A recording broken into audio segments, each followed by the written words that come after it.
हैं। जो हमारी बुजुर्गों की 60 साल वाली मांग है उसको रद्द किया जाए और उसे अन्य राज्यों की भांति जो पूरे भारत में राज्य हैं कहीं भी ऐसा कानून नहीं है उनकी भांति हमारे को भी राहत देते हुए तो हमारी इस उम्र के को ख़त्म करके अब जब तक हम जीवित हैं तब तक डिपो चलाने के योग्य हैं तो हमें डिपो चलाने की अनुमति दी जाए।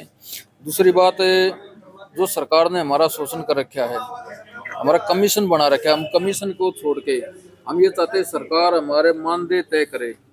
तो कोई भी मानदेय न्यूनतम है या किसी डीसी रेट का है या कौशल रोजगार के तहत आता है, हमारा न्यूनतम मानदेय तय करे ताकि हम भी अपना जीवन पोषण भरपूर कर सकें। इसके साथ साथ हमारी सरकार ने एक नया कानून बनाया था जनवरी 2022 से, जिसका हम पुरजोर विरोध करते हैं, जिसमें लिखा गया था 300 कार्डों में डिपो होगा, जबकि पहले 1200 पर होता था। अब 300 कार्ड पर घर घर डिपो हो जाएंगे और किराया ही डिपो होल्डर देने योग्य नहीं होगा। तो कहाँ से डिपो चलेगा और कहाँ से डिपो होल्डर वहन करेगा। उसके अलावा जो कई सालों से हम देखते आ रहे हैं कि हमारा कमीशन समय पर नहीं मिलता, साल भर के बाद ही हमारा कमीशन मिलता है, वही बहुत धक्के खाने के बाद। कभी कहते ये फार्म भरो, कभी कहते ये फार्म, जबकि ऑनलाइन रिकॉर्ड सरकार के पास है। हमने कितना राशन बांटा, कितना हमारा हमारे अकाउंट भी उनके पास है, हमारा एफएससी कोड भी उनका, तो हमारा हर महीने हमारा कमीशन मिलता है अकाउंट में डाल दिया जाए। सरकार अगर आपकी बात नहीं मानती तो क्या रहेगा? अब सरकार ने हमारी बातें नहीं माना, हमने 1 तारीख से लेकर 10 तारीख तक हड़ताल का आह्वान किया। हम 1 से लेकर 10 तारीख तक हड़ताल पर। अगर सरकार हमारी इन बातों को नहीं मानती, नजरअंदाज करती है, तो हम आगे भी हड़ताल पर जाने के लिए विवश होंगे। और हम पूरा महीना जब तक या पूरा साल जब तक सरकार हमारी बातें नहीं मानते, हम हड़ताल पर जारी रखेंगे। हम कोई राशन का वितरण नहीं करेंगे। तो हड़ताल है इस टाइम?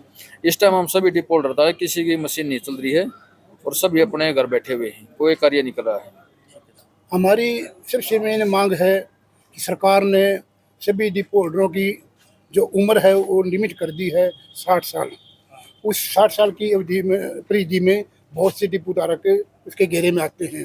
तो जिस प्रकार सब्जी मंडी में, अनाज मंडी में या गैस के गोदामों में या और भी एजेंसियां हैं, उनमें जो लाइसेंस धारक हैं उसकी कोई भी लिमिट नहीं है, क्योंकि वो फ्री हैं। तो फिर हमें क्यों इसके बीच में दिया गया? हम भी तो लाइसेंस वो है, कमीशन एजेंट हैं, हम भी कोई सरकारी कर्मचारी नहीं हैं। फिर ये सरकार ने हमारे ऊपर क्यों थोपा कि आपकी उम्र 60 होते ही आप घर बैठ जाए? तो उसमें हम कहाँ जाएंगे? हमारे पास तो आगे रोजी रोटी का साधन खत्म हो जाएगा। हमने कुछ राशि भी अपने लिए नहीं जोड़ी और हमारी पेंशन भी नहीं बनती भाई, जिससे हम अपना गुजारा कर सकें। इसलिए हम सरकार से मांग करते हैं कि नया जो एक्ट बना है, पीडीएस कंट्रोल एक्ट 2022 जो बना है, उसको निरस्त किया जाए, उसको लागू ना किया जाए, उसकी ये जो मेन धारा है उसको खत्म किया जाए। दूसरी बात, हमारा जो कमीशन है वो ऊँट के मुंह में जीरे के बराबर है, कुछ भी नहीं है।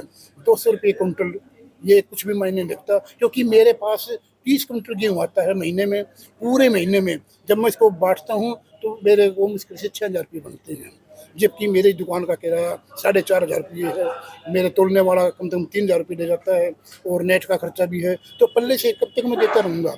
हमारी तो कमर टूट गई। तो सरकार से मांग है कि कम से कम भी 500 रुपये कुंटल हमारा कमीशन किया जाए। अगर नहीं कर सकते तो हमें एक फिक्स मानदेय दिया जाए, भले ही वो कौशल का हो, हरियाणा कौशल से हो, भले ही वो डीसी रेट से हो, भले ही किसी और एजेंसी से हो, लेकिन हमें एक वेतन मान दिया जाए ताकि हम निश्चिंत होकर के अपने जो काम हमारा सरकार ने दिए रखा है उसको करते रहें और जिससे सबका भला हो जाए।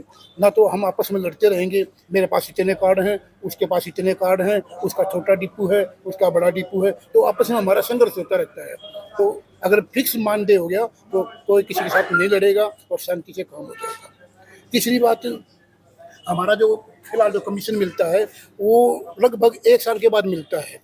आज मैंने अक्टूबर में काम किया है तो अगले अक्टूबर में मेरे को उसका कमीशन मिलेगा, उसका जो मेरे काम कराया है उसका मिलेगा।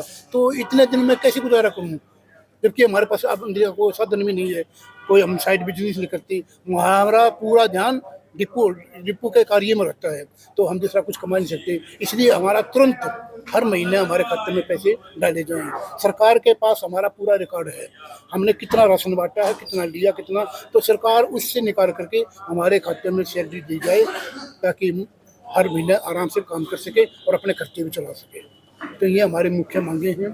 तीसरी बात, सरकार पहले 1200 डिपुओं पर 1200 कार्डों पर एक डिपो मिलता था। अब सरकार ने उसको घटाकर 300 कर दिया, यानी कि एक मोहल्ले में 5 डिपो। ये कहाँ का तुक है? कैसे काम चलेगा? हम तो आपस में लड़ा दिए। तो उस मांग को खत्म, उसको घोषणा को खत्म करके दोबारा एकदम से 1200 पे किया जाए।